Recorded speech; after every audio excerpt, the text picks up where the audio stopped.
Pessoal, dando continuidade na aula, sétimo ano, a gente vai lá para a página 16, tá? Página 16 do livro didático. A gente estava falando das questões das latitudes, né?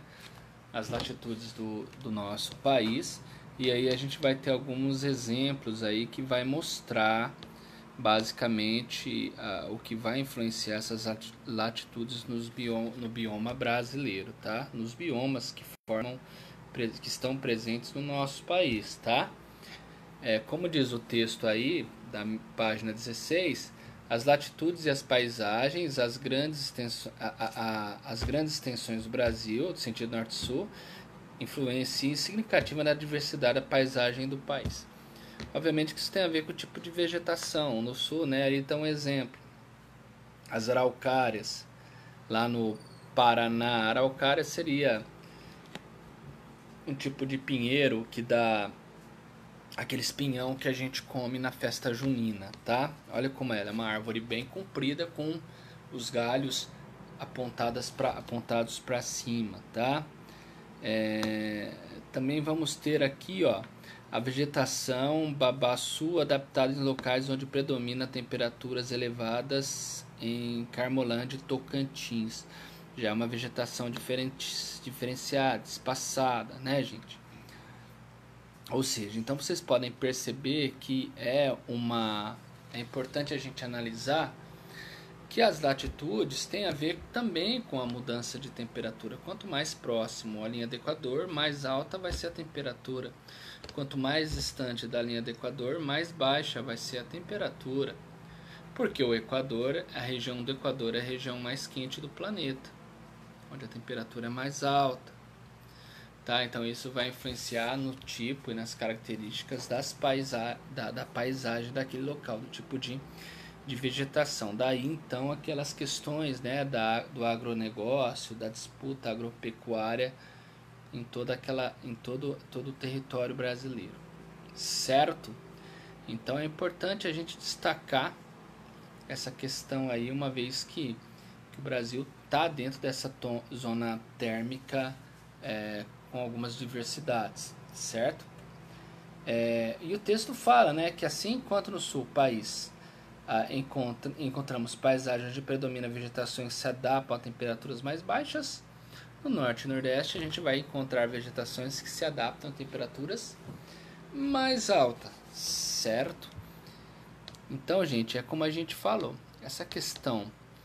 a questão climática é definida a partir da proximidade e do distanciamento da linha do Equador, que vai influenciar nas temperaturas. Mas a gente tem que pensar também nos elementos que formam o clima. Quais seriam os elementos que formam o clima? Vamos lá: relevo, vegetação, circulação de massa de ar, proximidade com o oceano. Aí a gente vai ter a maritimidade e continentalidade. O que seria a continentalidade? Continentalidade seria o efeito que o continente tem no clima, tá? E a maritimidade, o nome já fala, né, que seria o efeito que as águas do oceano têm em relação ao clima. Aí a gente pega um pouco do exemplo das zonas que estão próximas à costa, próxima ao litoral. Normalmente as regiões que estão próximas ao litoral, a gente tem aí climas com temperaturas mais amenas, certo? Por quê? Porque a água ela equilibra a temperatura. Exemplo, quando você coloca uma água para fazer o café, coloca ela para ferver. Reparem que a água ela demora para aquecer e depois a água ela demora para esfriar. Então nesse intervalo a temperatura ela acaba ficando equilibrada, tá? Então o que acontece? Acontece que durante o dia, quando o sol está estralando lá no céu, está queimando e rachando mamona, a água dá a sensação térmica de que essa temperatura não está tão alta como realmente está, certo? Ao contrário da continentalidade. A continentalidade ela é o oposto. Por quê? Porque enquanto o sol está estralando lá, está tudo aquecendo de uma forma sem controle. Aí seria aquele exemplo lá, você pegar um prego para poder furar o chinelo. Quando eu era criança, né? Não tinha muito dinheiro, muito recurso. No meu tempo, chinela havaiana era barato, não é tão caro hoje. Chinela havaiana era chinelo de pobre. Mas enfim, quebrava, né? A gente ia jogar bola com chinelo, quebrava aquela pontinha onde fica o dedão, né? Aí o que acontecia? A gente, para não perder o chinelo, né? A gente pegava lá um pregão e enfiava na borracha. O que a gente fazia? A gente botava lá o pregão no fogo até ele ficar vermelho. Aí ele quentão, você conseguia furar a borracha. Mas você tinha que fazer isso enquanto o prego estava vermelho, porque senão você não ia conseguir furar a borracha. Então, por quê? Mas tinha um tempo muito curto para fazer isso, porque esfriava muito rápido o ferro. A continentalidade é assim, enquanto o sol está brilhando no céu, a temperatura está alta, o sol vai embora, a temperatura cai bruscamente. É o que acontece no deserto. No deserto o sol está estralando lá, então assim durante o dia está um baita de um calor, né? Aí quando chega a noite o sol foi embora e com ele foi o calor também, porque o calor vai embora e as temperaturas chegam a cair abaixo de zero.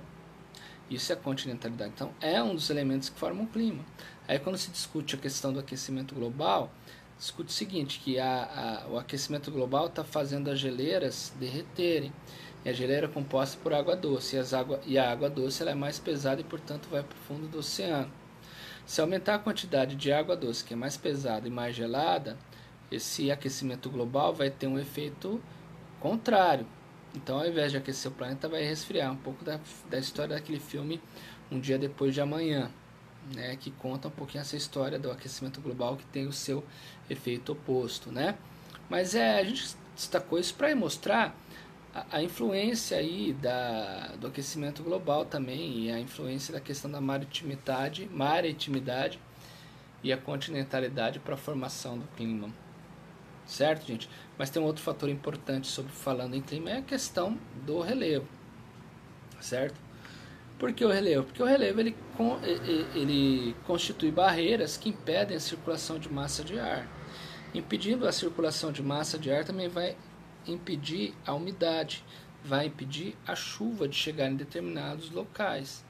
É o que acontece no deserto de Saara, que é cercado por conjuntos montanhosos de leste a oeste, impede a entrada de massas de ar que saem do oceano, trazendo umidade para aquela região que vai contribuir com o deserto. No Brasil acontece isso.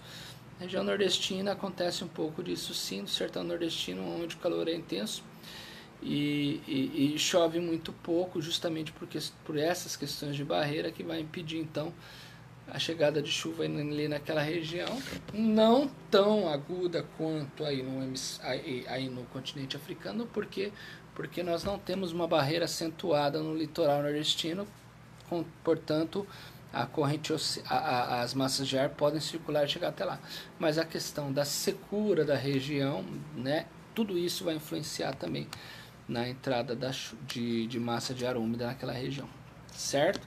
E tem a ver com um pouco disso que a gente está falando, essas questões de latitude e longitude. Certo, mas essa era a continuação da aula que nós estávamos falando aí na página 16. Ok?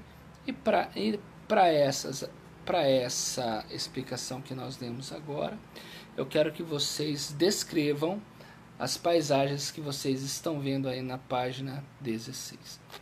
Só isso, tá? 7º ano, então, por hoje é só.